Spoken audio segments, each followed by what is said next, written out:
All right. Says we're recording, says we're live streaming, we're going worldwide. You know, I always get a kick out of that. The fact that I could sit here in a conference room in San Francisco and broadcast live to the world. Because when I got into this business, you know, it was pretty cool to think that everybody in the Bay Area could watch what you were doing.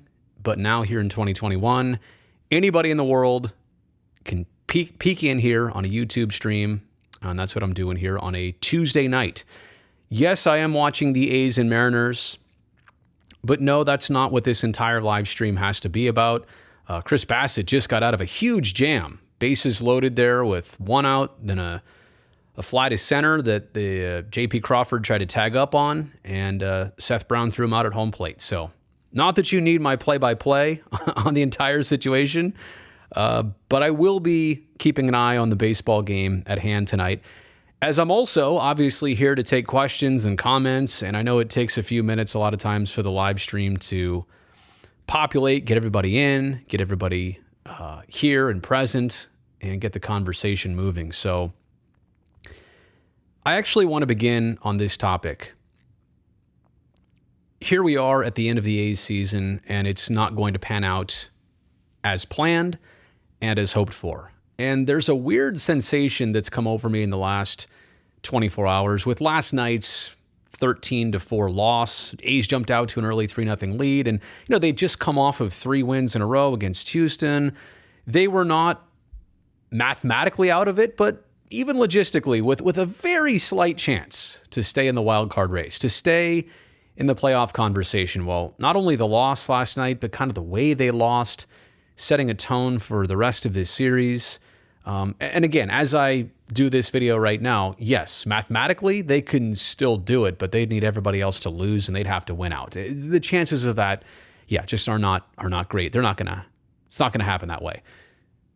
But I'm trying to figure out why the end of this season seems like it's harder than the rest.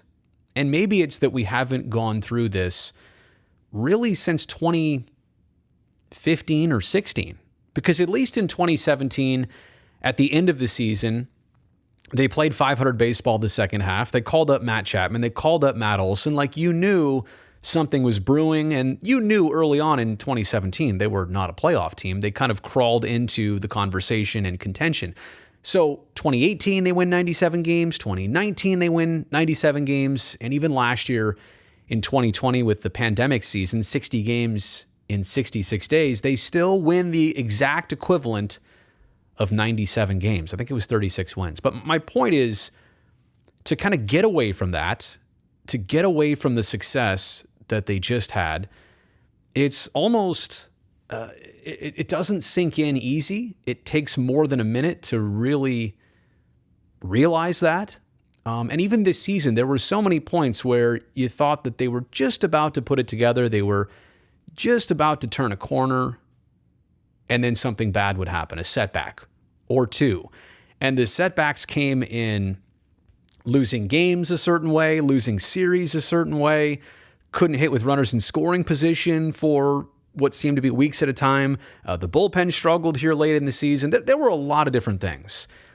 Injuries, suspensions, not having the closer that they went out and acquired this past offseason all year long, set the bullpen back the entire time. And so I'm not saying this to point blame. I'm not saying this to make excuses, but I'm really trying to figure out why, when this settles in here, why it's so frustrating this time around that the A's are going to be on the outside looking in. And another frustration point here is that they're only going to be a handful of games out of the mix when this is all said and done. I mean, whether it's 2.5, 3.5, 4.5, it doesn't matter. If it's less than the fingers on my hand, I can come up with, no joke, a dozen games in the second half of this season alone that the A's were not only in, like they were supposed to win, and they had a lead, and they let it slide, or the game got away from them. A game that they were capable of winning.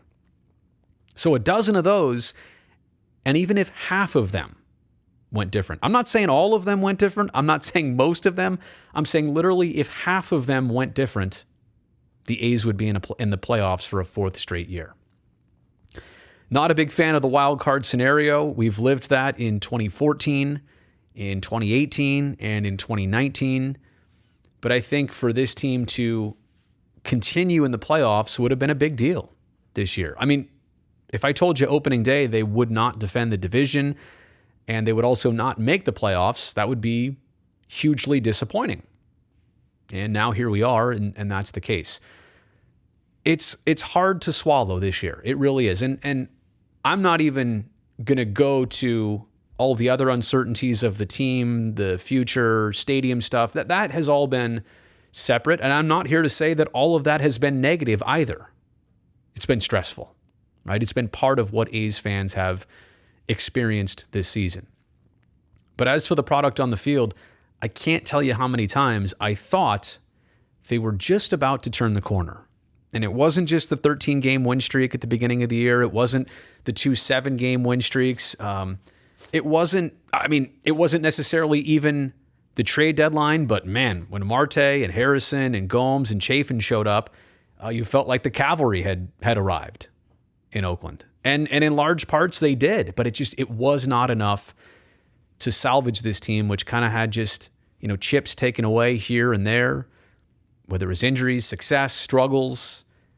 It's hard to realize and it's hard to grasp the fact here in 2021 that the A's are going to be on the outside looking in for the first time in a couple years. So I really do feel like we haven't felt this since about 2016. So I just wanted to say that right off the top. I do now see some comments flowing in. So why don't we get to those? Look at Bassitt Uber Alice. You've changed your profile icon there to an updated Chris Bassitt photo. I can tell because even in that small little picture right there, I can see his shiner. And look, what an effort in that first inning. What an effort to come back on the timeline he did, at the pace he did. You almost feel like Chris Bassitt can do no wrong. And even the other day, Thursday, when he pitched against Seattle for the first time, 3 innings, 48 pitches, 1 hit allowed. He deserved the win in that game. Instead, the A's got him a lead, and then they gave it away late. And what's going on here? 10 losses in a row to Seattle. Now, Seattle's a good team, but the A's are not far away from them in the standings. They're literally neck and neck, and for most of this 10-game losing streak, the A's have been the better team in the standings. This has been frustrating. 9 of the 13 A's losses to Seattle this year have come by 2 runs or fewer. They've been close games. Last night was not close. Most of the games have been close. I hope that Chris Bassitt here tonight gets his 13th win of the season, but most importantly, I hope the A's can just send a message across the diamond that they're not going to take 11 in a row. And I do agree. The season is, it's mathematically not done, but realistically, yeah. And last night, I think, was the official night that it was done.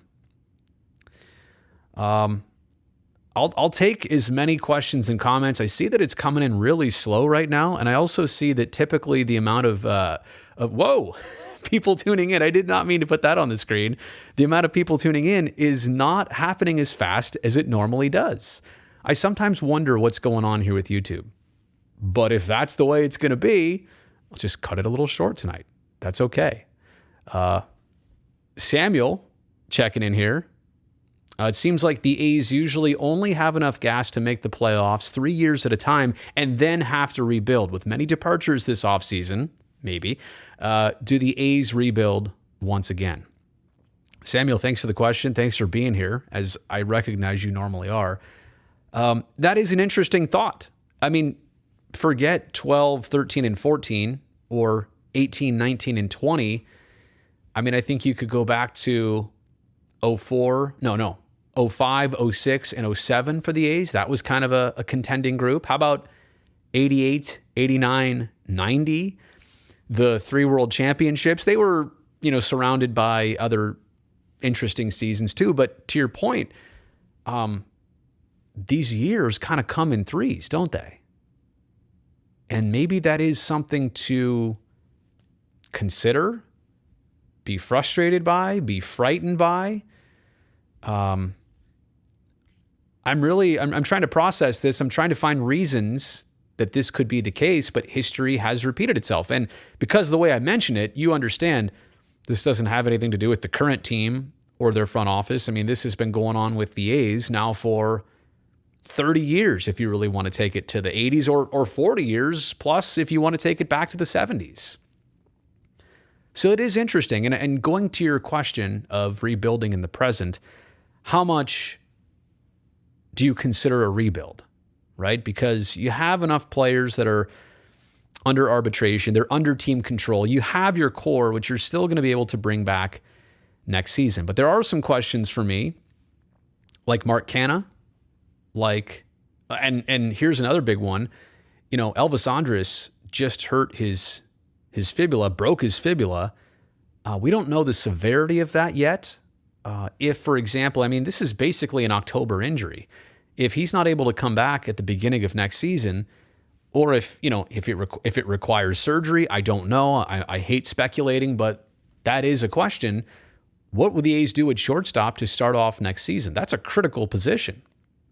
And Elvis is under contract for one more year. It's weird that I had thought all year long that Texas traded him because it was a contract year. No, it's actually he's under contract one more year with the A's. So as if we weren't concerned about him enough as a human, now the question is for the A's next year, will he be able to start playing shortstop from the very beginning? In terms of rebuilding, I don't know that a full rebuild is what you get this year, but I do understand that, with the team control that they have over a handful of players, and for this year and maybe a year after that, that might be on people's radars sooner than later. I'm not going to get too deep into this. I'm not going to speculate.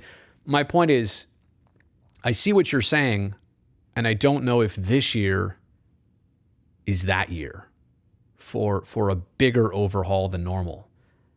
It would be great, to be honest with you, if this group could be complemented for another year and to see what they do. Next year, if they keep Marte and Harrison, you could build around those two and Olsen. They can still be a good team if they fix the bullpen situation, says Bassitt, Uber Alice. Look, I think the prospects of keeping Harrison are greater than Marte. I think that's established. And Starling Marte is coming off a big contract. I think he's playing himself into another pretty big and good one. Early 30s, right? Is he 32, 33?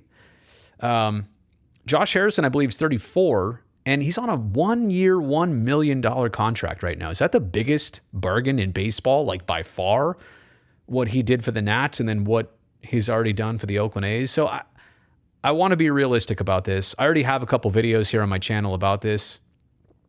I do feel like Josh Harrison is in reach for the A's, but how many other teams are going to contend for his services? How many other teams will be suitors? I think you'd be crazy to believe that the A's would be the only ones to put an offer in front of him. I think there are enough players on this team, and because we don't see Ramon Laureano every day, because he struggled when he came back from injury, that's kind of been pushed aside, but to me, still such an important part of this team. Sean Murphy has had a good season. I feel like there's still more for him out there with this team. The A's, Canha did really well, I would say, the first half, especially taking on that new role as a leadoff hitter. Struggled a bit after his own respective injury. That's another one I don't talk about as much. He had a big hip injury, kept him out, I want to say, a week.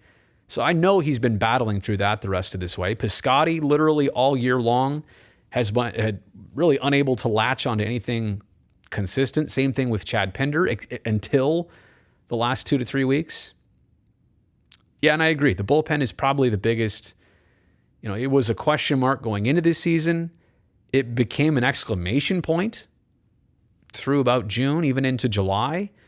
And then August, it became a huge question mark all over again. But just to kind of finish that thought, a lot of it has to do with building from the back end forward.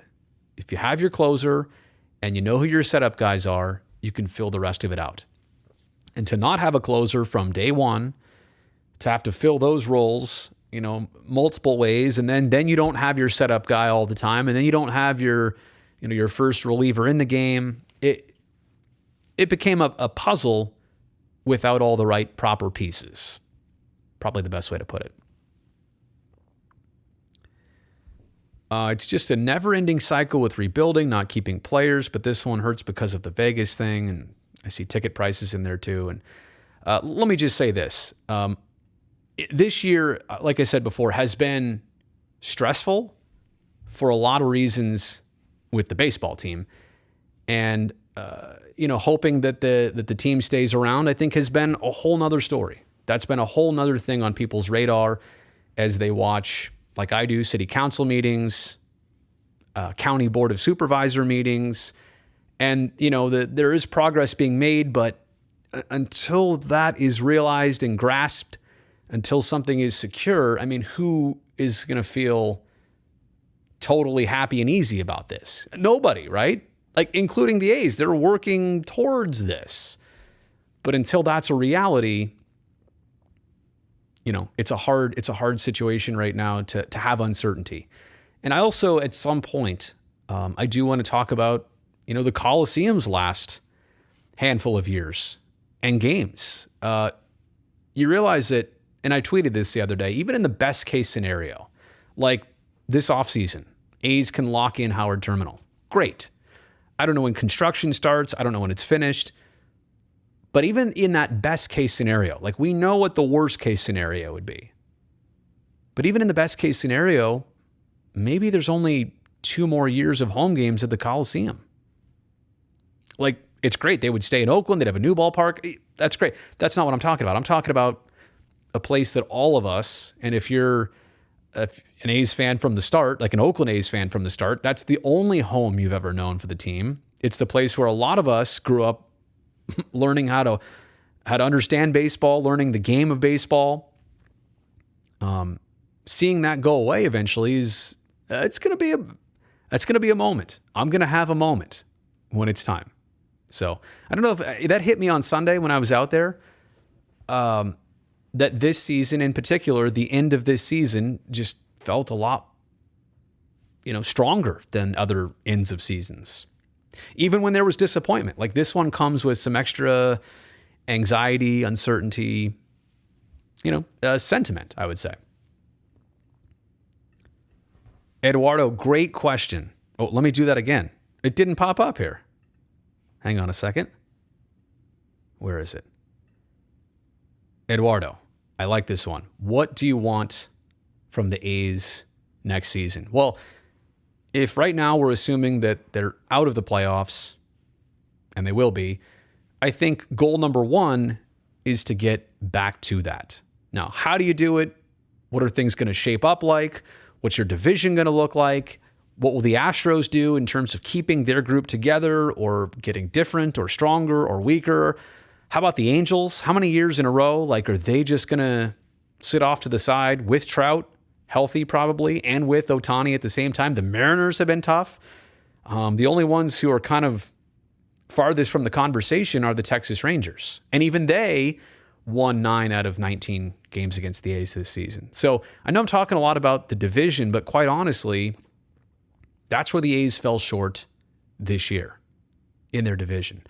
So if I'm looking to next year, I realize we could talk about this team in a multitude of aspects. Like, well, what do I want from them next year? To hit with runners in scoring position, to not rely on home runs, want their bullpen to not blow as many saves. I really can't say a lot about their starts this year. I mean, their rotation was pretty solid, has been.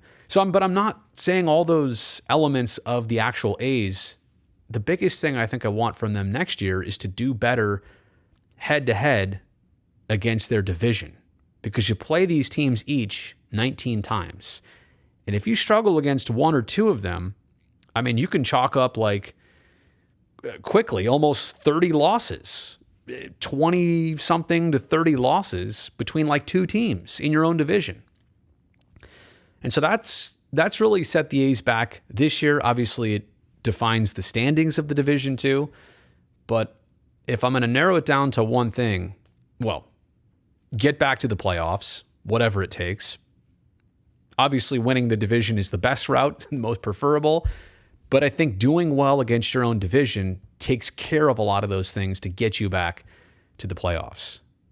Because that's important. You think about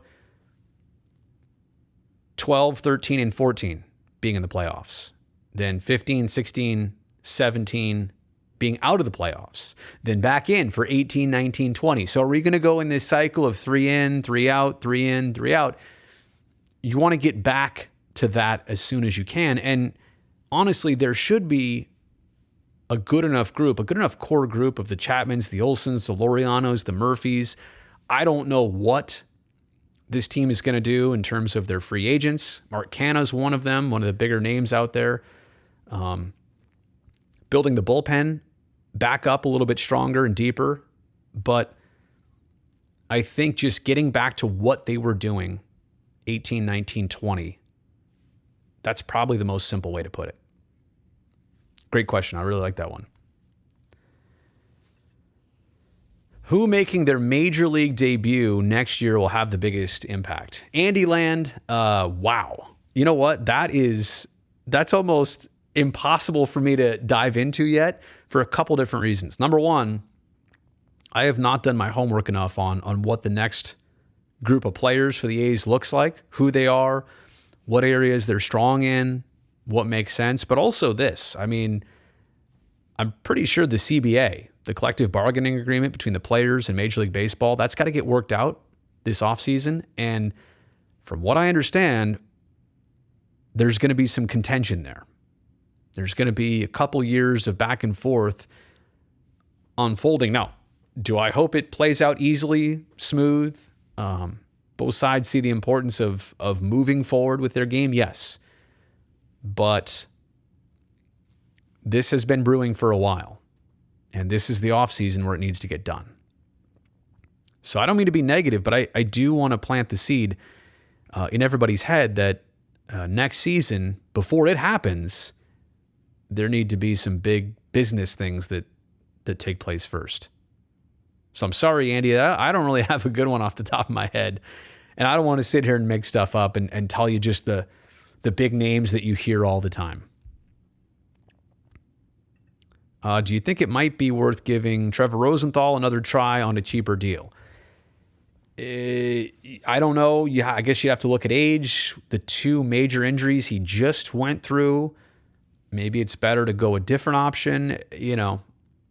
I'll put it this way, like locking in a closer is important. Probably also having a bullpen, maybe with a little bit more variation. You do have a lot of pitchers out there, which is great.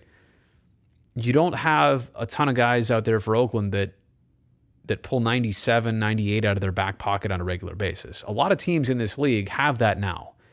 And the A's have had that in recent years too. But there's just something right now that the A's don't have in their bullpen, and that's a couple flamethrowers. And, over the course of a game, when you've been seeing a lot of 92, 3, 4, all of a sudden, at the end of the game, if you're seeing 97, 8, 9, that is a big difference. You're probably going to be a little bit behind at that point. Advantage to the pitcher on that one. From Bassitt Uber Alice here, it's sad to think that Marcus and Liam probably bridged the gap for this team to the playoffs. Look, how many saves does Liam have? Like close to 40, I think, at this point. Marcus has more than 40 homers. No doubt. And I know it's already understood how I feel about those two gentlemen as ball players, but also as human beings. Marcus and Liam, two of the best. I am so happy for their individual success this year, not their team success. Can I say it that way? Because obviously the Blue Jays in the same mix as the A's and the White Sox are going to their first back-to-back postseason ever in franchise history. Congratulations, Liam. But I also want to mention a couple other names that come to mind when I think of important A's players from last season. Robbie Grossman and Tommy La Stella. And Soria out of the bullpen. there were a number of other players. These two, because of their leadership, because of their longevity with the team, they're going to get mentioned the most and put in the forefront. I totally understand that. So my point is, and maybe it's just me getting sentimental about last year, but when I think about, retain, and you can't retain everybody every single year. I totally understand that. But all I'm saying is when I hear this conversation, and I do hear this one frequently, I do include those names, but I also include a couple others that I would have liked to have seen stay in the mix. But again, that is the deal with Major League Baseball. And that's kind of a frustration, I think, of all of us right now at the end of this season. You look at this A's team and think, there were enough pieces here. You thought going into it, you thought you knew how it would play out. And obviously it didn't. And you don't get to keep these groups forever. So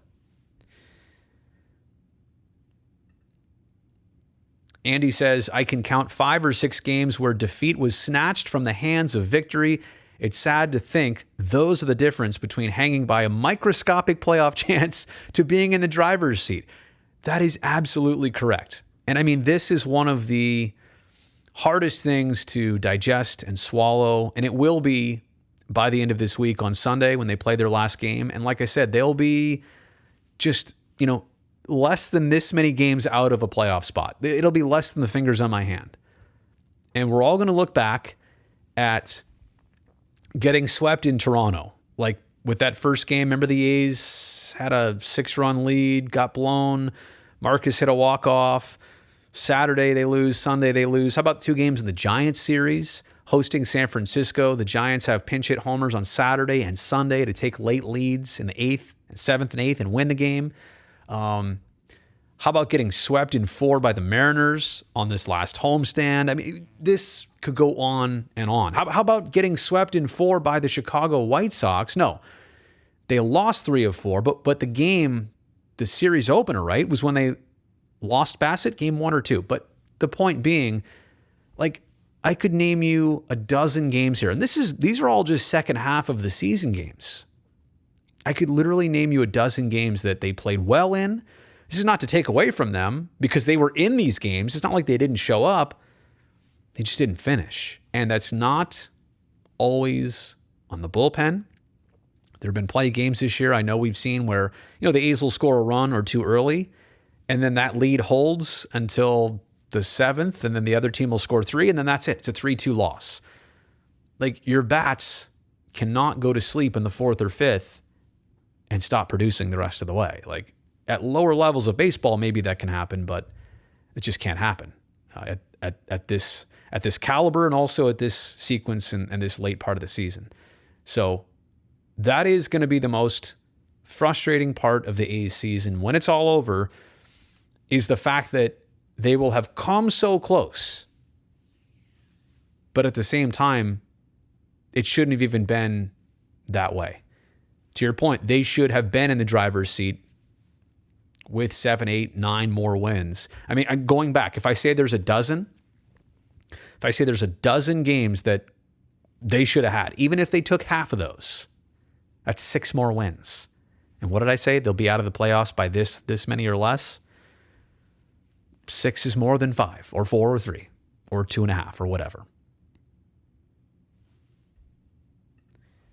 JD Athletics, to you, the main difference between the last 3 years of the A's playoff teams and this current one is that the solid bullpen was in the last 3 years, not so much this year. Leaky bullpen, yeah, I mean, I agree, JD, and I think the amount of blown saves in August and September probably are the exclamation point on that. This team has had other flaws too. Like, it's not fair to just say the bullpen was it. Honestly, I think the bullpen not overperformed, but they did their job and more for a majority of the season. The problem is they couldn't finish the season that way. And I also think, too, the A's did get fortunate in their starting rotation. I mean, I know we're talking a lot about bullpen here, but you realize going into this year, Mike Fiers was going to be part of this. We haven't talked about him a lot. He pitched only 2 games, right? The beginning of May, I want to say. And that was it. He's been hurt. He's been on the shelf all year. And they were hoping that Jesus Luzardo would be a big part of the rotation. We haven't talked about that name in a while either. Injuries, setbacks, struggles. But the A's were lucky to have two guys in particular come in there and make a difference. Cole Irvin out of the gate, and James Caprillion when he got called up and first game at Fenway.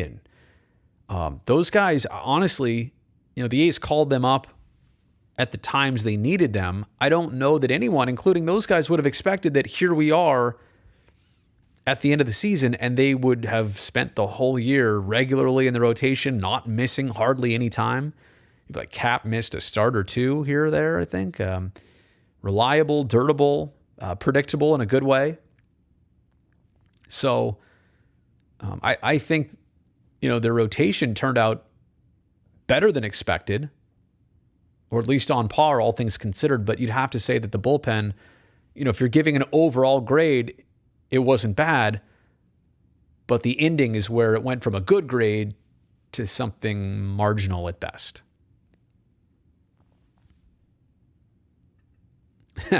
JV, you just got here and you're called the boss man? Do I look like a boss man to you? I am nobody's boss, man. Thoughts on the Montreal Bay X-rays? I see what you're doing there. I see what you're doing there. And you think about X-rays.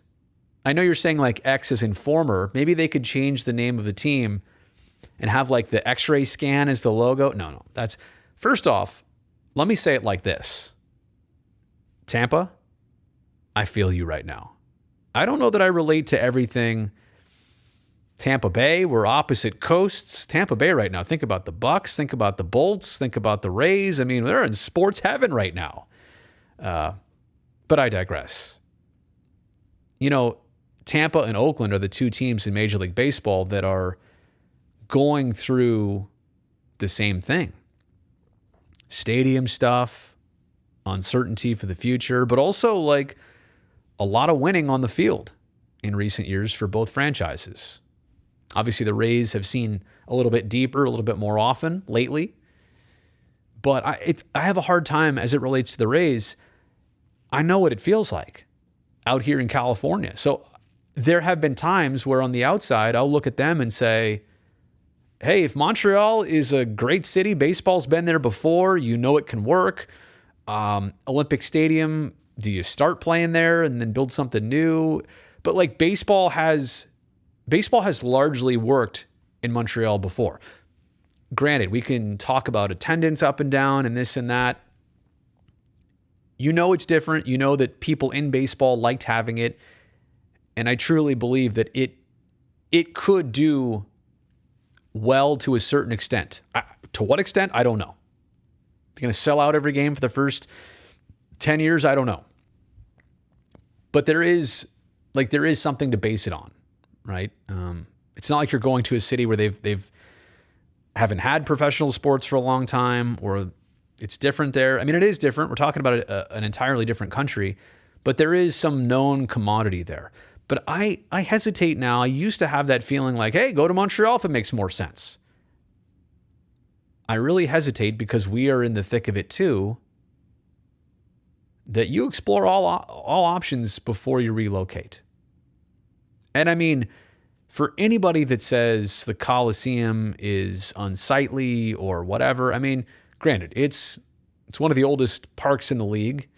It missed out on, not so much in recent years, like they've done cool things to it lately, but honestly, at the Coliseum, what improvements happened between like 1995 and 2015? Hardly anything changed. Really, I mean, think about it. So, I mean, they got so behind the curve with that venue, but that's the Coliseum. Tropicana Field is in a different conversation and in a much worse way. So I feel for them in trying to figure out what's next. I don't envy their situation either, but I hope that they would explore all options in Tampa before relocating somewhere else.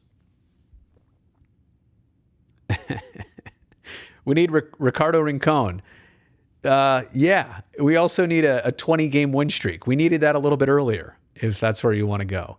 Maverick, who do I have winning the NL West? It's a great question. I know the Giants have been in the driver's seat, but just barely. Boy, that news about Brandon Belt, it's one of those things where sometimes your team actually does not better because you're missing one of the most important players, but sometimes your team will surprise you even without your best player. Now, in the long term, that's going to hurt them. But in the short term, if you're saying over the next 5 days or whatever, can they still win the West? Absolutely. The NL West is bizarre to me in that the Giants are not where the Padres are at, and the Padres are not where the Giants are at. Going into this year, everybody thought the Padres won the offseason. Myself included.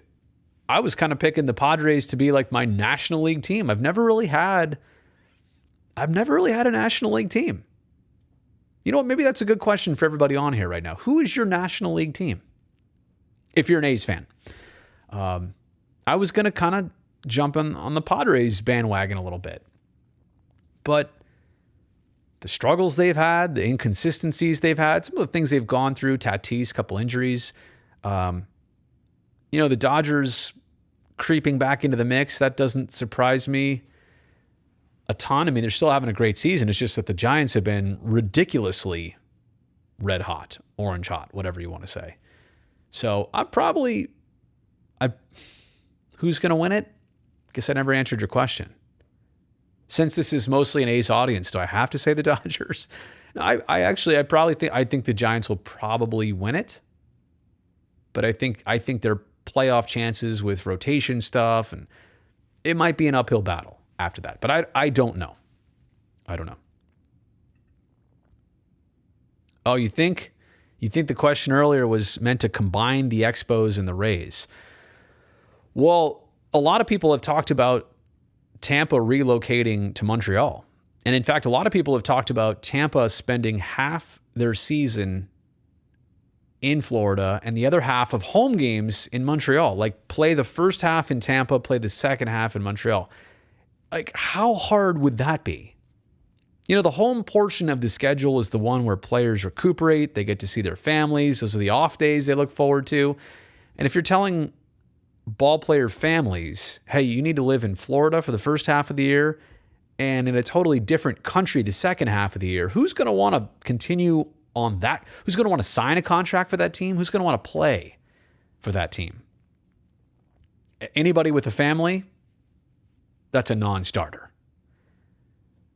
I don't know that that's ever happened in the history of baseball where it's been planned out, maybe out of necessity, like what the Blue Jays had to do last year with Buffalo, or even this year starting in Dunedin, Florida. But to go in strategically to a season and play half your games one place and the other half of your home games somewhere else, that's crazy to me. But that's what was being talked about. Do I think Petit was overused this year? Unfair completely to say, because that's the volume he's worked before. And quite honestly, that's the volume that he has thrived in the most in the couple prior seasons. But at the same point, how many years in a row, at an older age and experience that he's got in Major League Baseball, how often can you do that? How often can you use him? I think moving forward in his career, days off, days of rest, days in between, I think he could have several more productive years, but maybe that's the point. Maybe the grind is just too frequent right now, and that was causing it. So, Andy Land, it's possible, but I think the A's had to use him that way because that's the way their roster and their team was designed. Yeah, you know what, JC? Thank you so much for suggesting that. I haven't even talked about that yet. Smash that like button. Actually, forget the like button. I already know that if you're commenting here, you're a subscriber on the channel, which I appreciate you for. But if you're just watching this, or for example, if you're just tuning into this video right now, subscribe to the channel. A great time to do it. I talk A's on here. I'll talk a ton of Sharks hockey coming up. I'll talk A's and Howard Terminal through the off season, as well as a bunch of other things that just come to mind. And I say, that's a good idea for a video. I think I'll do a video on that. So JC, thank you for reminding me. Sometimes I actually have to plug this channel a little bit. It's true. Uncle Brody, favorite stadium as a fan and as a journalist. True story. I am an uncle. Now, are we talking MLB Stadium? I think I have a video on my channel about this. I kind of went top 5 here. Did the A's just homer and take a 1-0 lead? They absolutely did. Top of the 4th, solo shot. Who hit it? Chad Pinder. Number 4 has his 5th homer of the season. So there you go. Just like last night, A's take a 1. You can see it. I'm watching the TV way over there. Big screen TV. It's just kind of far away. Last night the A's had a 3-0 lead and then got outscored 13-1 the rest of the way. Sorry. Let me go back to the question here. Favorite stadium as a fan, as a journalist? Well, you know what? Number 1, I also have another video on my channel. I'm not a journalist. But as as a professional, they're all the same.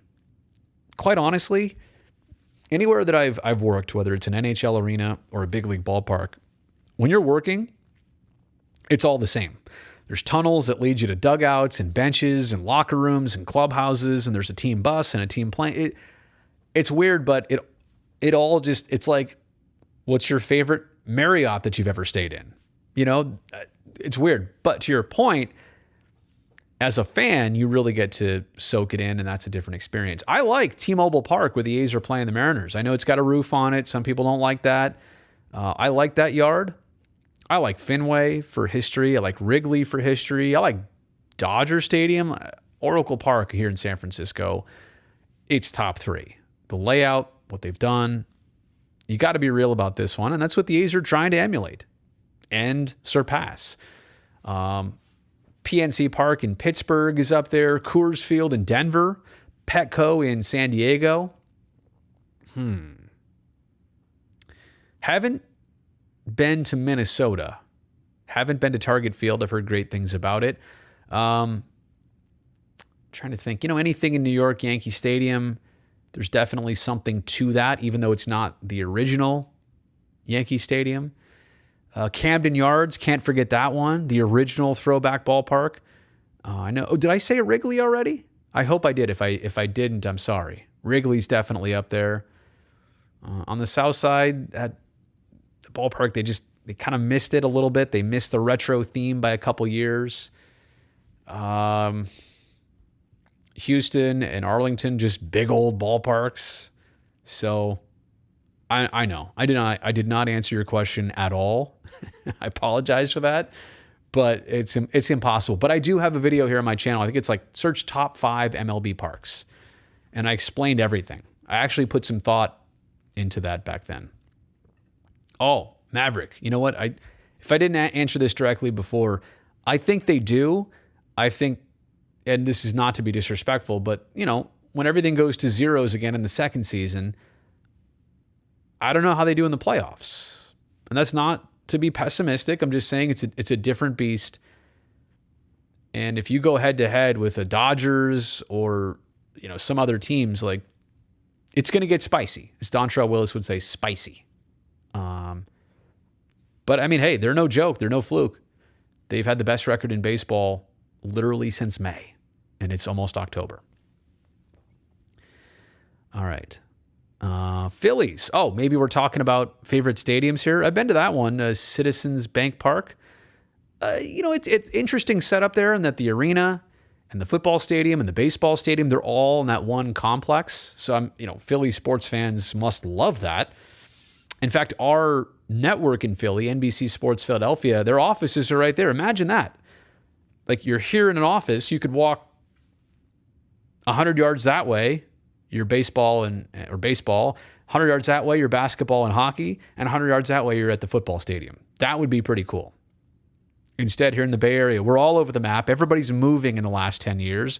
You've had one football team move away. The other one moved 60 miles south. The basketball team crossed the bay.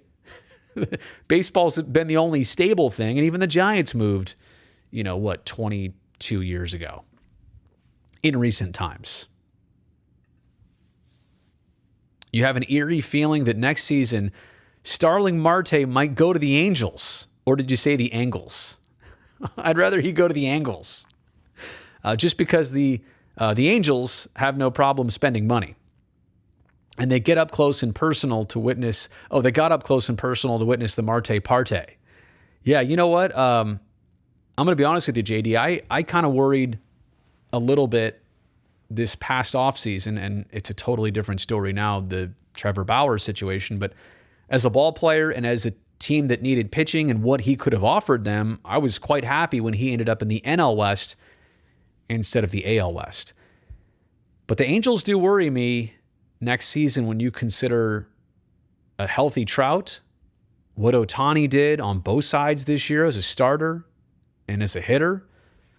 And what if they do add ultimately pitching to that team? What if how many more bats do they need?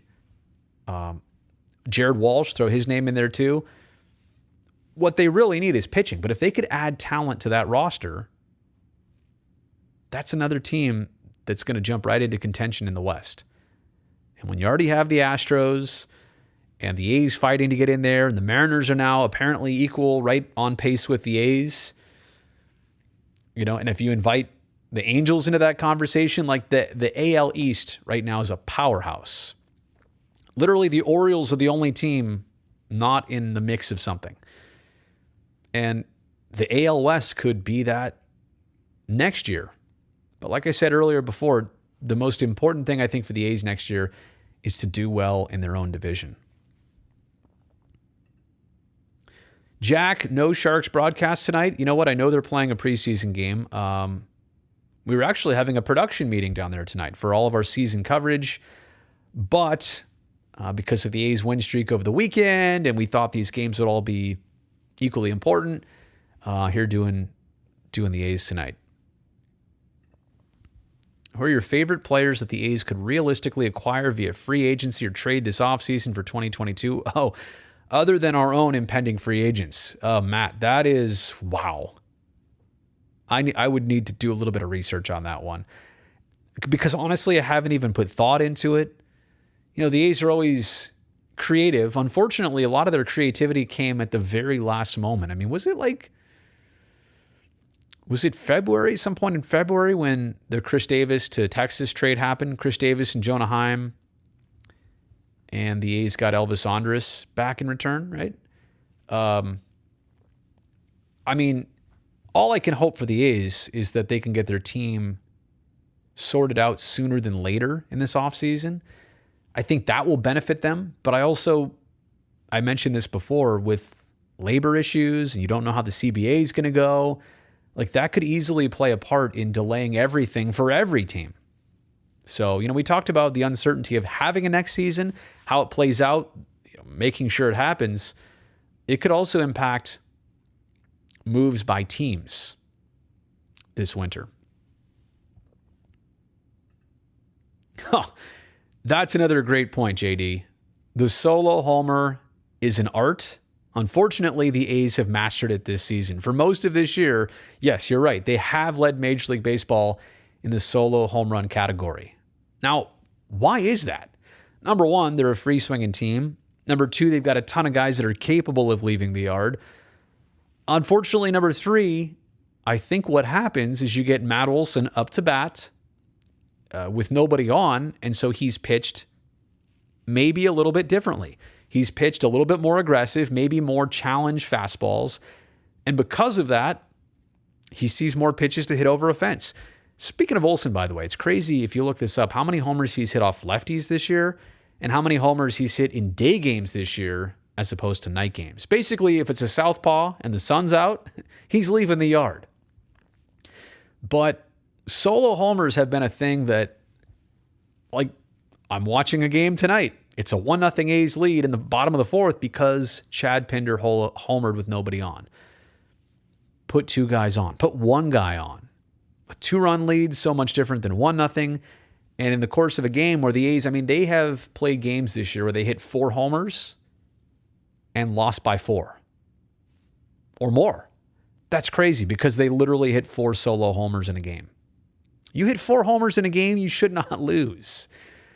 So, maybe is it better at bats, drawing more walks? Timeliness, is that bad luck? Is some of that bad luck that they're homering just in the wrong circumstances? Is it the way they've been getting pitched? All the above? I don't know. If any of us knew definitively, we'd pass it along and they'd get more 2 and 3 run homers. But I will have to say that solo homers are the biggest double-edged sword out there. And they've definitely cost the A's this year. What was my favorite conversation with Voos? As in Steve Vucinich, who has been the A's clubhouse manager for 54 years. He's been with the team for 54 years. Every single season that they've been in Oakland, he's been a part of this team. He's literally seen every Oakland Athletic come and go over the years, minus one. There was one time A's traded for a player on a road trip. He never came home. Voos wasn't on the road trip. By the time it was over, he didn't make it back. But imagine that. Of the hundreds of A's players over the years, he's met all of them, save for one. Ryan Langerhans? I think that was it. Anyway, favorite couple things. I can tell you over the years, I've been privileged to have a lot of opportunities, like announcing a half inning of A's batters at the Coliseum, like on the PA, like now batting. I think I did... Cliff Pennington was one. Jemile Weeks was one. What year was that? 2013? I don't even remember. 12, 13? Anyway, but 2 of the coolest things that ever happened that Voos made happen. One of them was a segment we were taping in 2013, and I actually got to be a ball boy for the day, camera following me. It also happened to be team photo day.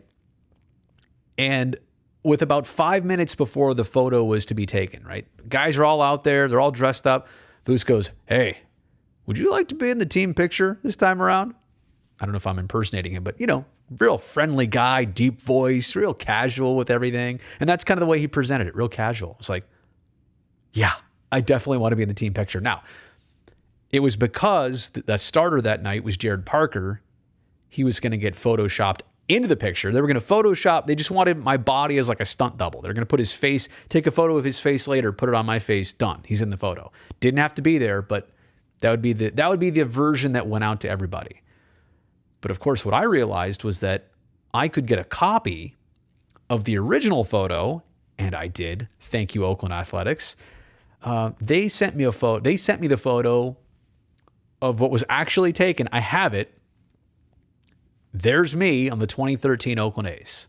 At least that's the photo I'll show my son someday. So Voos made that hat full uniform. I mean, he literally had it already. I think he knew I was going to say yes.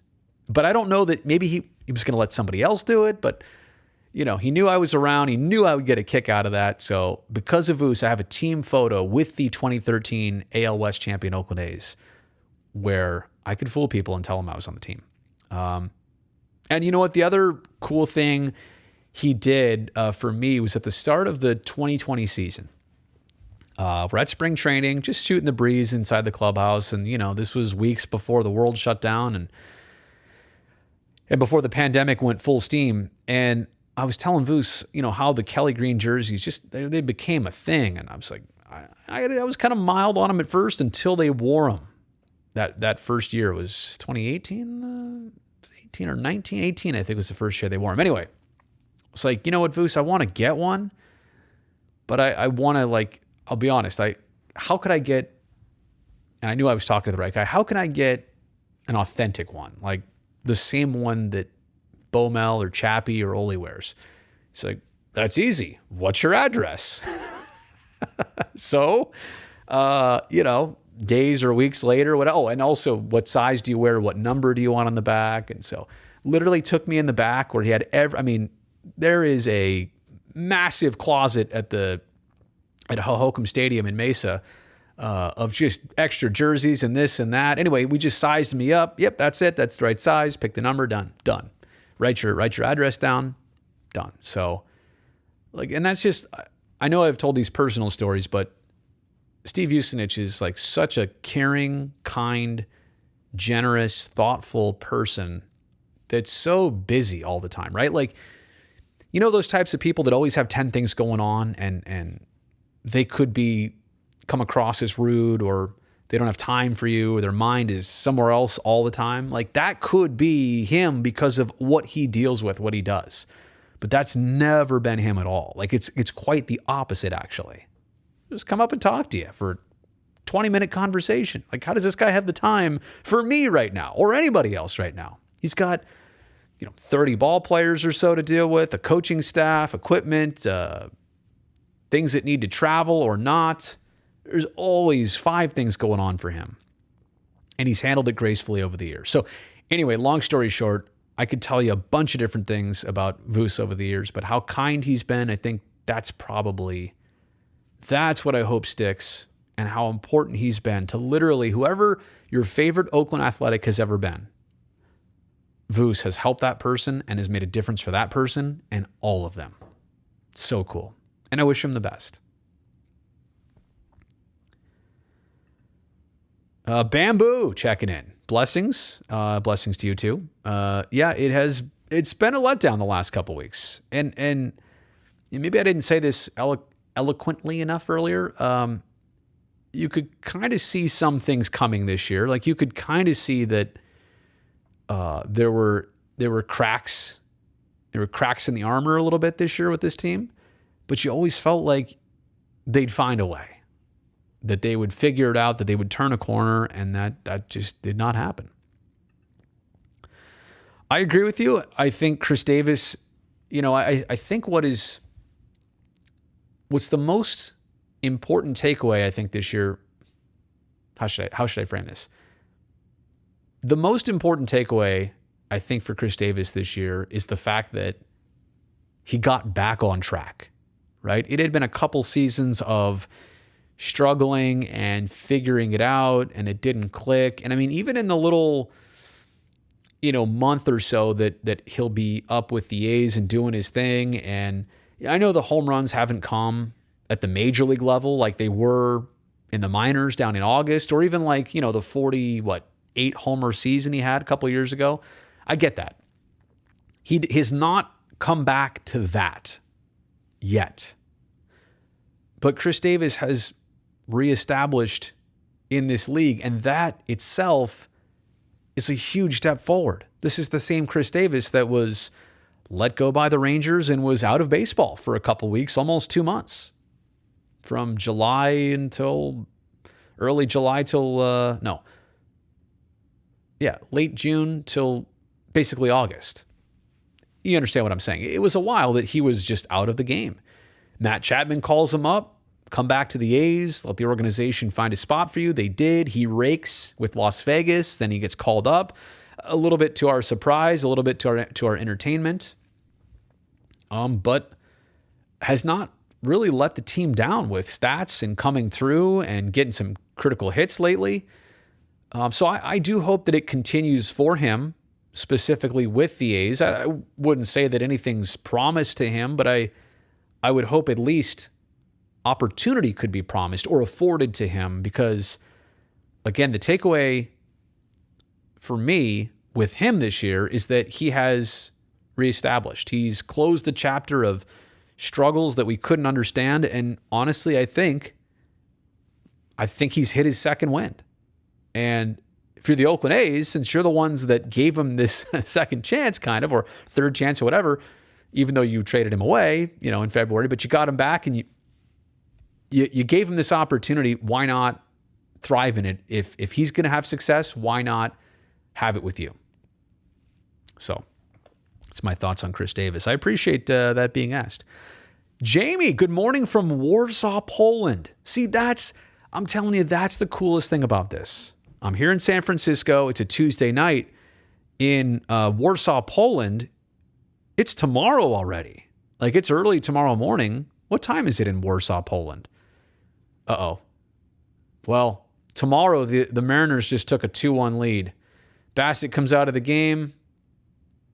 A couple more runners get on. There's Petit. There's Bassitt. It's frustrating. But see, this is a game, right, where we're looking at the A's. Sorry to get away from the topic here. A 1-0 lead.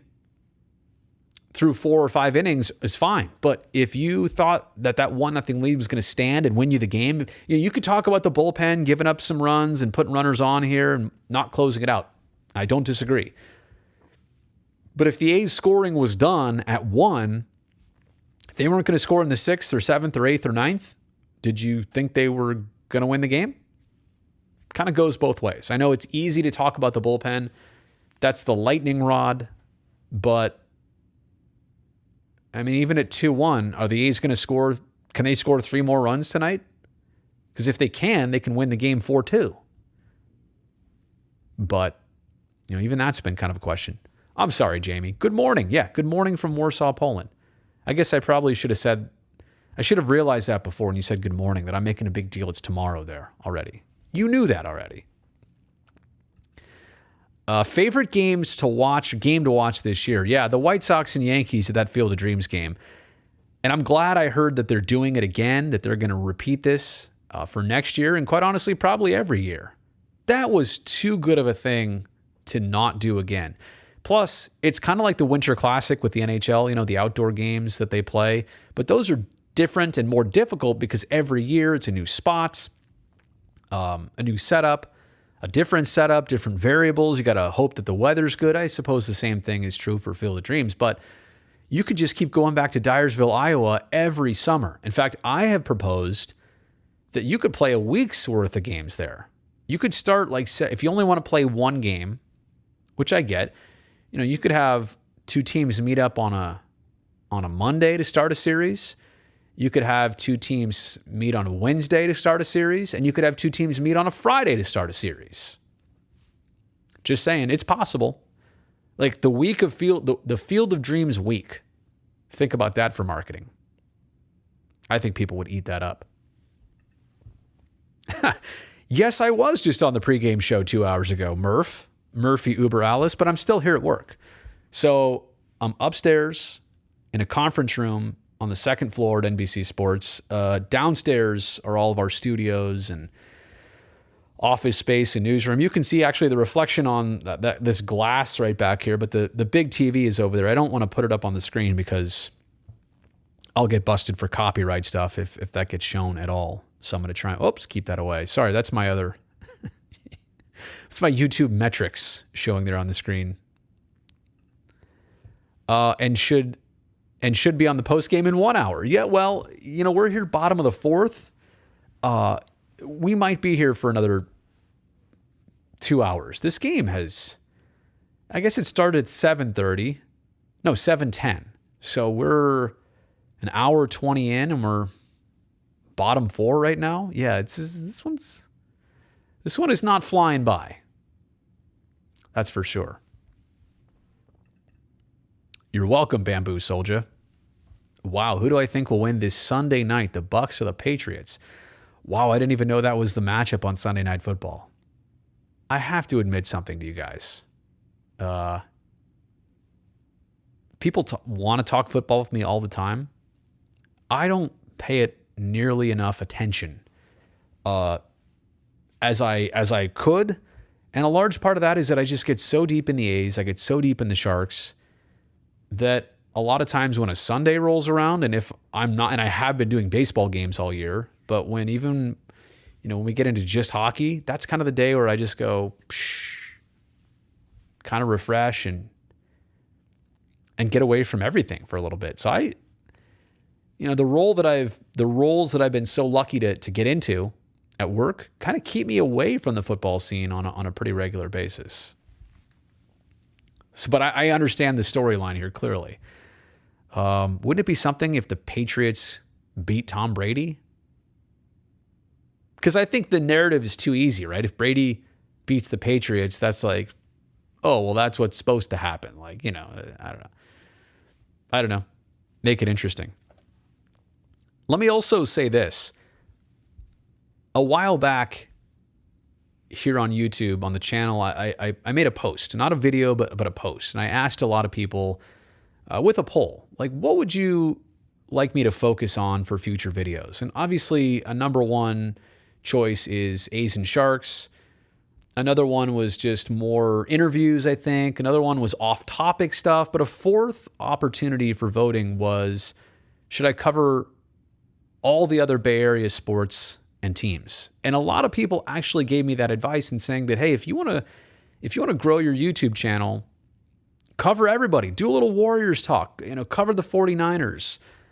Spread it out a little bit. Talk about the Giants once in a while. People know your background, but maybe they'd be more likely to click on something if it involved their team specifically. And I thought about this, and I'll be perfectly upfront. Yeah, I would love to widen the channel a little bit and the videos I make and the subjects that I talk about.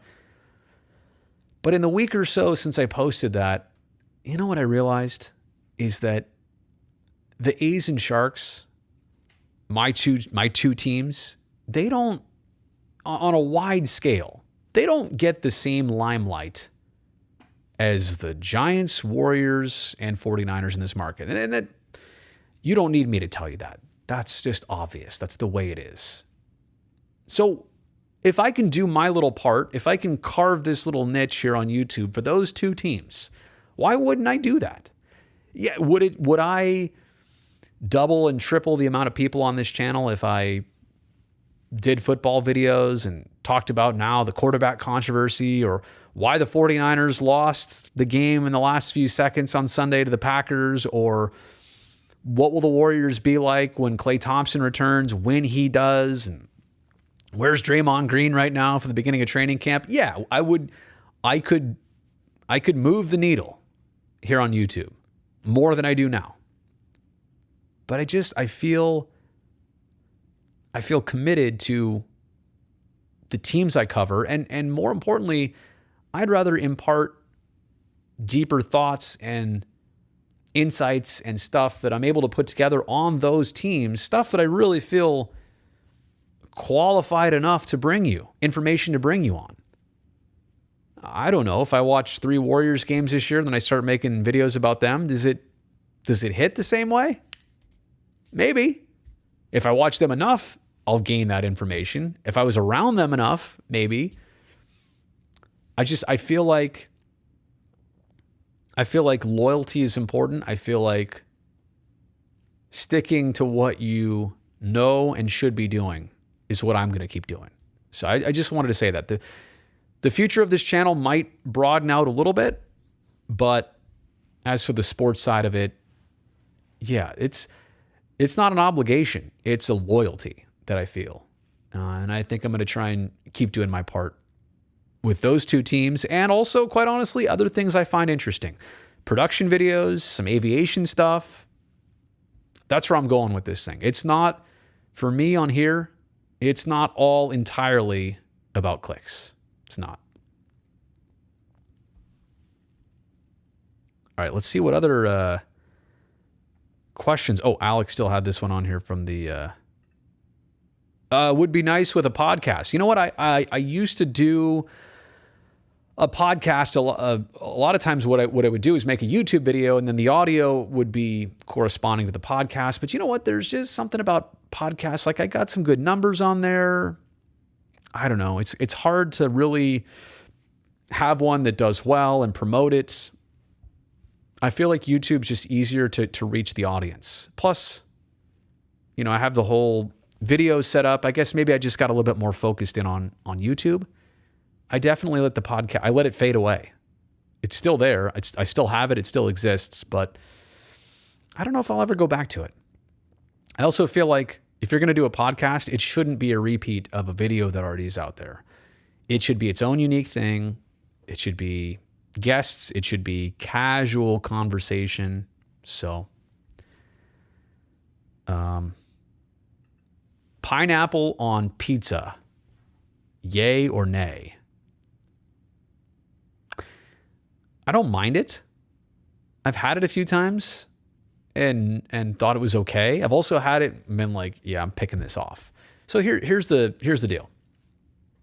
It's not that hard to take off. I mean, there's never a pizza that's so loaded with pineapple that you can't just pick it off. So if you don't like it, it's not that big a deal. But should it have been there in the first place? You know what? It's the same thing I'd say about peanut butter. Like, I really like peanut butter, but I don't know that it works on a pizza. Pineapple is one of my favorite fruits. I would say pineapple, strawberries, they're the two favorites. I mean, oranges and apples for juice or for snacking on, yeah, but they're in that next tier. Pineapples and strawberries are on the top tier. I like bananas too. I don't think it belongs on a pizza though. I don't. Yeah, I mean, I'll have it. I'm not opposed to it. It's not the end of my world, but I'm going to say nay. Yeah, you know what? It's either watching this or watching the A's blow it. You know what? Sean Murphy just got a hit. Look, it's a 2-1 game. Here's the thing. I know we're all scarred by the way things have been going. I get it. But a team doesn't beat another team 10 times in a row. Well, no, they do. They don't beat them 11 times in a row in Major League Baseball. I don't think the A's are done tonight scoring. I truly predict that they win tonight. And if they win tonight, maybe they also win tomorrow. I'm not saying that opens the door like they're back in the mix. I'm not saying that at all. I know what the standings look like. But I just want them, the biggest theme for me in everything, and it has been this for the last 5-6 days, just make it interesting.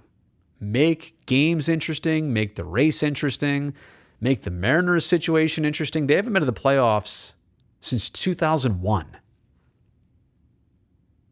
So keep that streak going. Knock them out of this. Beat them in 2 games. At least you accomplish that on the way down to Houston and closing out the season. Bradley Pooper. I probably have had tacos al pastor. Fun fact, I have not had meat in the last 3 years. Dun, dun, dun. There's a video I posted on that recently here on the channel. I talk all about that. You can check that one out whenever you're ready for it. So I haven't had it recently. But yeah, there you go.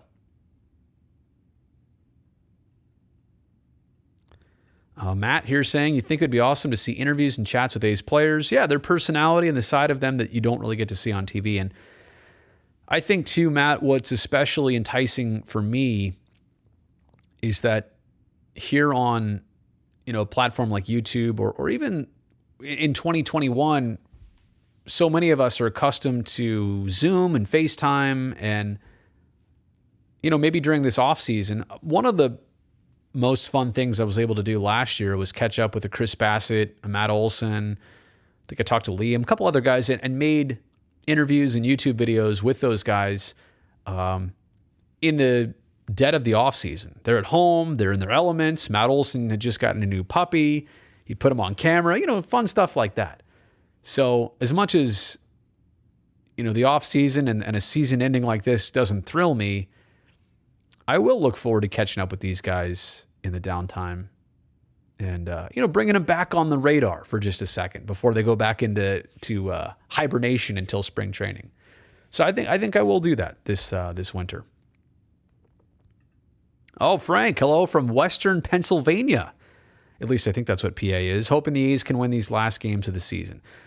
Like I said, just make it interesting. That's all you got to do. That alone for me will be, at this point, the best you can do. A's may not be done scoring, but yeah, the bullpen, I understand both sides of it, right? What came first, the chicken or the egg? I'm just saying, in a lot of games like this, let's say the Mariners going to score 3 more times, make it a 5-1 game. Did you think you were going to win scoring just once? Probably not. Brian, great question. I did a little bit on this earlier in the video, so I don't want to replicate it too much in case some people have stuck through. The biggest thing for me, you could point to areas of their game. Hitting with runners in scoring position. Their bullpen. What's the rotation going to look like next year? But I think the biggest aspect, like overall aspect that needs to be better is how the A's play against their division.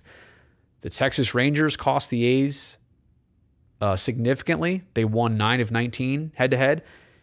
And the Mariners are, 13-4 against Oakland this year. Like, let's just say the A's do a little bit better against Texas and a lot better against Seattle. Well, let's say the A's play Seattle just even 500 in the, 17 games they've played. Let's just say after tonight, not tonight's game 18, let's say instead of being 4-14 or 5-13, let's say the A's were 9-9. Well, there's your 4 games. You're in the playoffs. You're in a playoff spot right now. So, that I think how you do against the West. Oakland also went 15-4 against the Angels this year, which is a drubbing. I don't know that you can expect that for sure next year, but you got to do better against Texas. And it's disappointing how they fared against Seattle. Thoughts on Burns and Carlson's new haircuts? Can I say that when I saw him for the first time the other day at Media Day, I was like, wow. Surprised a little bit because Burnsy, for all this time, has had the hair and the beard going, right? He had the whole samurai thing, man bun, I think is where it started. Then it went to samurai. It's been so many things. But to see him without any hair on the top of his head, that was kind of a shock. With the beard, that's a look. And then Carlson had the flow for a long time, had it really rolling. And I think he enjoyed it. I'll be honest. When I had long hair, even as recently as late April of this year, and it was long. I mean, I'd never had it that long. I'll never have it that long again. I did not like it. Uncomfortable, hard to sleep. When it got windy, hair gets in your face. I don't think I'll ever do that again. So I understand why both those guys shed all the hair that they had. Like, it was time. But I got to say, whoever cuts Carlson's hair, he's got a stylist. He doesn't have just a barber. He doesn't even have just a hair cutter. He has a stylist. He's got a really good haircut. Speaking of that, I'm due for another one. Like, it grows out okay, but like when I get a fresh haircut, Sharp Barbershops in Pleasant Hill and in Lafayette. I go to Lafayette. Great place, great stop. They do you up right. But yeah, it was, and especially when you haven't seen somebody for months and then you're like, whoa. And it's not just one person. A lot of guys look cleaned up and different. But no, for Burnsy, it still fits his look. And for Carlson, I think it's more Carlson than the long hair was. He looks cleaned up like a businessman right now. And I hope he gets down to business this hockey season. Your buddy JT is a color analyst for the Kraken. And you're saying it's weird hearing him on TV. Well, hey, I wish him the best. And I'm glad to have a 32nd team in the league. Now you've got 4 divisions of 8 teams. Now, how are they going to turn out as a team? Are they going to do what Las Vegas did? Are they going to go to the Stanley Cup final their first year of existence? I hope not, for the Sharks' sake. I mean, San Jose's got their own troubles and issues to resolve and work out right now. Adding another playoff contending team already to the mix, I'm not really thrilled about that if that's the case. But a lot of eyes are going to be on the Kraken this year because of what Las Vegas did a handful of years ago. The way they got drafted, the way they were allowed to draft with the expansion format and all that stuff, sure is interesting. Andy, I'm glad you asked this, and a lot of people do pretty much every time I jump on the live stream here. And the honest answer is this. Ray was very private in his health situation for many years. Not a lot of us knew at all what was even going on. And he has remained equally quiet, if not more so, throughout the last couple weeks and months. So I'm just respectfully passing along that there's just not a lot of, at least with me, direct conversation about how things are going. But I am 100% with you, and like a lot of people, hoping that we get some good news before next baseball season, at least, if not presence, like Presence, presence of Ray next year. That'd be great. But yeah, there's not a lot of news to pass along. I say that because a lot of times it might be something we can't share or withholding something. That's not the case. There's just not a lot out there. Alec, you've been subscribed for a week. Huge hockey fan. Used to go to Worcester Sharks games before they moved to San Jose and became the Barracuda. You're watching from Rhode Island, meaning that it's 11:49 p.m. Way past my bedtime. It's a trip, Alec. So here I am in San Francisco. It's 8:49 as I do this. What will I be doing at 11:49? Probably like last night. I think I was just snacking on something, which I shouldn't do, before going to bed. I just got home at like 11:39 last night. So it's amazing to think that you're 3 hours ahead, and when I'm at your time of the night, I will just be getting home. But that's common. That's what goes on here in the world of sports television. See, I agree, Manatee 17. Long hair, you do it once, you try it once. And for me, it was like, that's it. Done. Don't need to ever do that one again. If I do interview a player in YouTube, do not interview Sean Manaea. You don't like his post-game interviews. You know what, JD? Let me defend Sean for just a second. I think, and I say that because I've known him for a while. We're not best friends or anything, but I feel like I've got a good grasp on who he is. And I've just got to say that sometimes in post-game situations, somebody just performed to what they hoped was the best of their ability, and it turned out to not be. I mean, imagine if after a bad day at work, I came to you with 30 questions. Stuff that was direct. Hey, why didn't you get that TPS report turned in on time? You catch my reference there, Office Space? But the point being is that those are hard moments. And sometimes I don't even know what they're supposed to say. I mean, the question kind of like, the question sometimes is the question and the answer in itself. And they're also reserved about what they're supposed to say, what they're not supposed to say, what's going to put them in a bad light, what's going to affect how people see them. I mean, it's hard. It is really hard. And all athletes are professional athletes, not professional human beings, not professional speakers. So to the point, I know Sean's different and I know what you're talking about, but I know he's different in real life. And I know a lot of these guys in real life are different than how they might come across in those situations. He's a chill guy. I think you get him on the right conversation. He's one of the most entertaining guys on the team, quite honestly. It's all about the setting, you know? I mean, think about it. I'm the one here talking to a camera in an empty room. Like, I'm comfortable with this. I'm like a professional talker. It's kind of all I do, actually. But how many of you are live streaming just like this right now? Or how would your live stream go if you were talking to yourself for, has it been an hour and 23 minutes? Yes, it has. You see what I'm saying? Like, it's not for everybody. So what you're seeing is just one person in an awkward situation. It's not who they are. Now, my job, hopefully, in an interview would be to bring the personality out of Sean or any other person. So I didn't mean to, I hope you understand. I'm trying to, I see what you said, and I know that's a common sentiment, but I wanted to really kind of give you some background on that. Adam, I'm not a huge on football, but thoughts on the loss to Green Bay? Thought the 49ers played poorly, but they schemed well for us. Yeah, you know what, Adam? I was doing baseball until 4 or 5. Probably, I think I got home about 6 on Sunday night.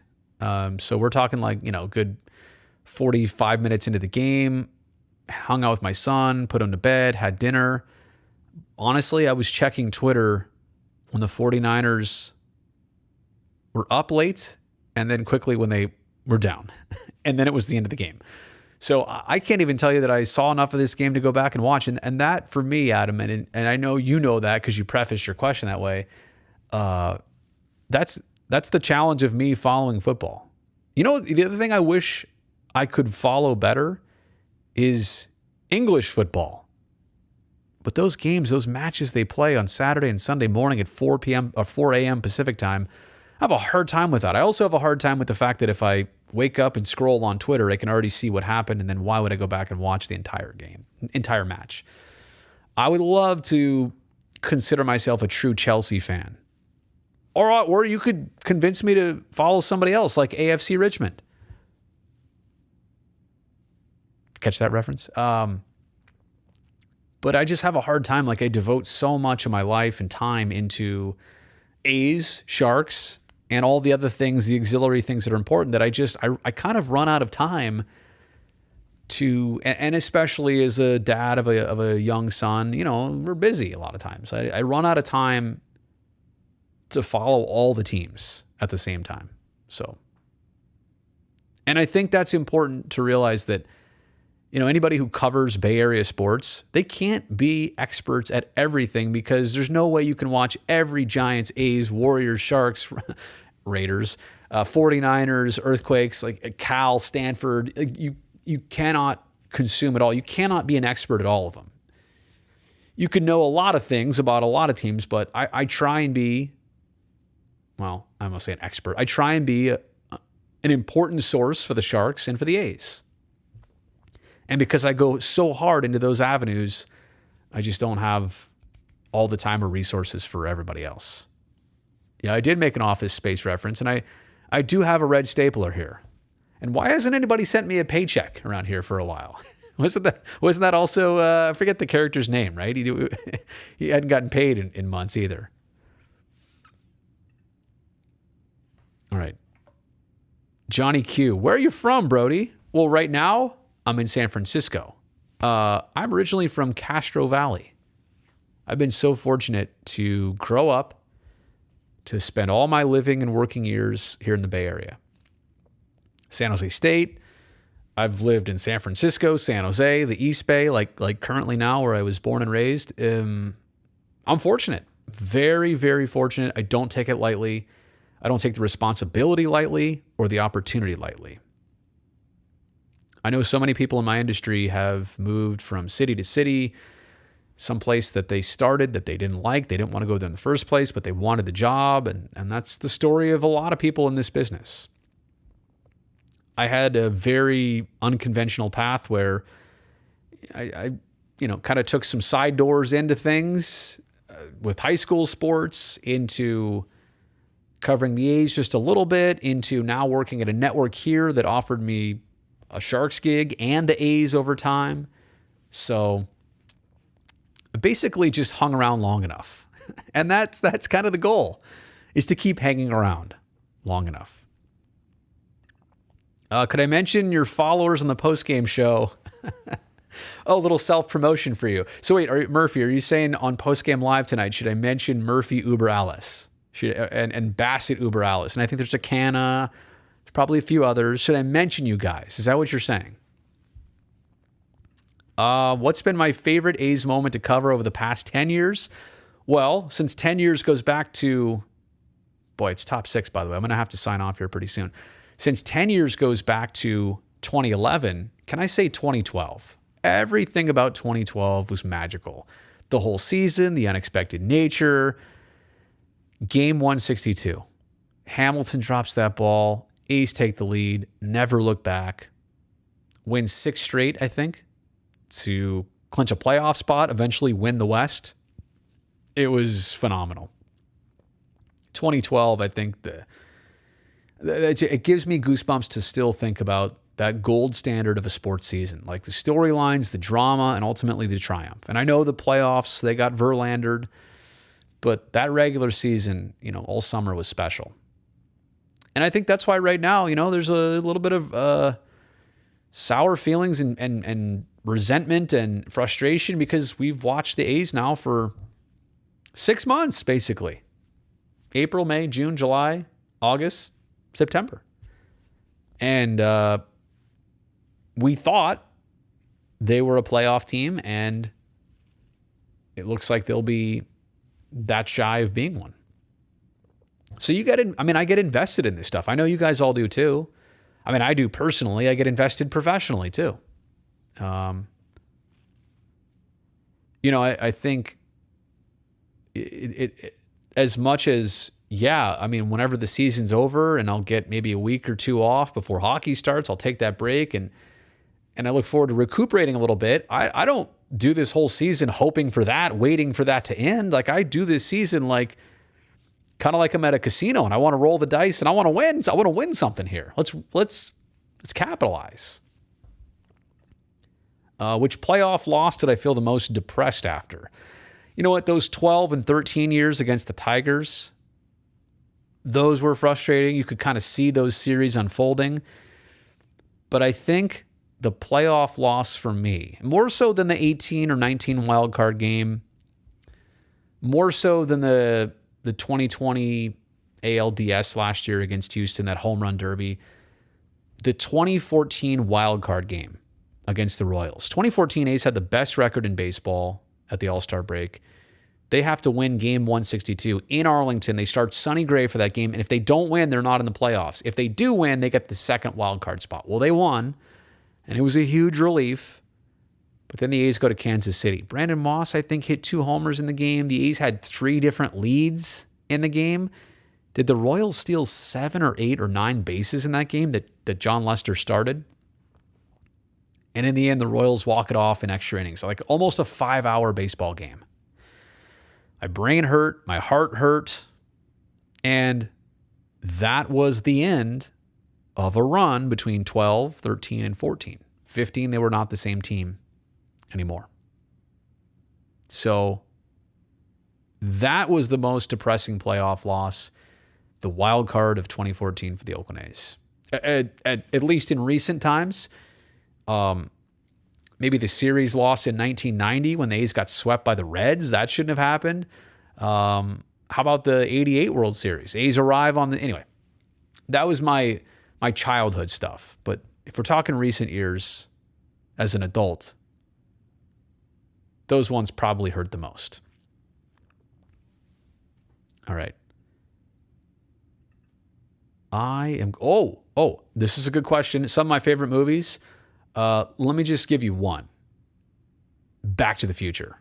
3, not so much. 2 was awesome in the future. Like the hoverboard, the flying DeLorean, great.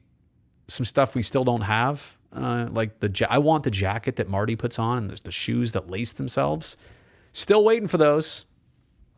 Dallas Braden has those shoes, by the way. Good morning from England. Who has been the most underrated A this year? Charlie, that is a fantastic question, and you're a fantastic bloke for asking that.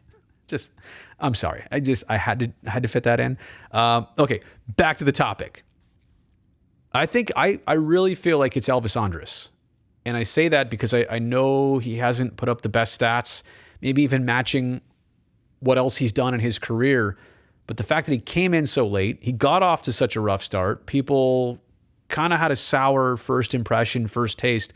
But when you watch the way he played, probably June into July into August, he was actually one of the most consistent hitters on the team. And yet Bob Melvin still kept him as the 9 hitter to kind of stretch out and lengthen out that lineup. And I think a lot of times you look at that and say, well, the guy's hitting 9th. What kind of season is he having? In a way, that's actually a compliment to the player because they're almost like the double leadoff situation. They're trying to turn the lineup over from that 9 spot. Now, defensively, I thought he was sure-handed. I don't know what the A's were going to do this season. Let me put it this way. If they did not acquire Elvis late last winter, what would they have done at shortstop this year? Begs the question. It shows you how important he has been to the team all season. And then literally the other day, on Saturday, scoring the game-winning run on a walk-off, breaks his fibula rounding third. has 90 feet to go on a broken fib, still scores. Wants to play every day, hard worker. I don't know him personally. I've only talked to him and interviewed him, but you hear about his leadership and joining a new team, and that in itself is a challenge. You've been with the Rangers for all these years. Now you're a veteran, you switch teams. Like that's a shock to the system a bit. So I could name some other names too, Charlie, and I wish I thought about this deeper and longer, and maybe I could come up with some other, front runners. But the one that pops out to me the most is Elvis. And I certainly hope that ankle heals and it's a quick process, and he's under contract one more year in Oakland. I hope next year he could even take another step forward, and we won't have to call him underrated anymore. Great question. Oh, I see. Murph, you were saying mention the channel so I could gain some more subscribers, but also, yes, mention all the followers. We'll see. We'll see if they let me. I got to keep the business and pleasure separated a little bit. Johnny, I do not own a dime of crypto or a block of crypto or a Dogecoin. Is that what it's called? It's not called Dogcoin, is it? I don't even know. I've only seen it textually. I've never talked with anybody about it. No, I honestly don't. I would say, I'm a little aggressive with the investing. Like I don't just put everything in a bank account that's going to earn terrible interest. I've got a 401k brewing and all that stuff and some other retirement. But I'm not into the crypto game. I don't, it's like fantasy sports. I fear that I would not be good at it. And except if you're not good at this, you lose a lot. I'm not here to say that it's too risky because enough people are into it. I mean, look at professional sports teams now accept cryptocurrencies. Like, it's not going away tomorrow. It's not fading away, but it's just not for me yet. I don't know that I've been sold on it. What would it take to sell you on crypto? Obviously, a lot of people are. I bet a lot of you out there are. Maybe most of you here on a YouTube channel are. I don't know. Maybe it's an age group thing. Maybe it's a demographic thing. I don't know. I feel like if I have $1 today and you tell me that in 5 years I could have $2, I'd be okay with that. Even if somebody else over here took their $1 today and made it $7 or $70, but could also have $0. I'd still rather have my $2 or $3 or $4 or whatever I said before. You know what I'm saying? Like a slow and steady wins the race, I think. Yeah, but I'm not an expert. I'm not a financial advisor either. So what do I know? All right. Make sure your child sees a pediatric dentist. Oh, did I say something? What was he eating? He does, by the way. I forget what I may have said that would make you say that. Sorry. I've gotten into so many different things. Yes, Back to Future is amazing. And yes, Catherine, Andres is a badass. Oh, since you mentioned Dallas having the Back to the Future shoes, who's on the broadcast team has the best sneaker game? Well, I think it's actually Dave Stewart. Like, Dallas has all the cool sneakers. Stu had some Prada shoes on the other day, and I stepped on his toes accidentally. I felt so bad. He had like, I bet you his shoes the other day. Now, granted, I think the most I think I have a $500 pair of shoes that were gifted to me. All right, they're gifted to me, and I appreciate the hell out of them. Bib Roberts gave them to me, and I like wearing them on the right occasion. But Stu's shoes that they had on the other day, they look like they were $800. Like, I could smell them being $800. And he said they were comfortable too, which is also kind of important. So probably like Stu, if you're going for but you said best sneaker game. So Dallas, best sneaker game. Stu, best shoe game. James, giving you some relief from the anxiety of this, 2-1 A's-Mariners game. Seattle with the lead. By the way, bottom of the 6th. So I'm going to be signing off here, like, literally right now. On that note, I appreciate all of you for being here. I really do.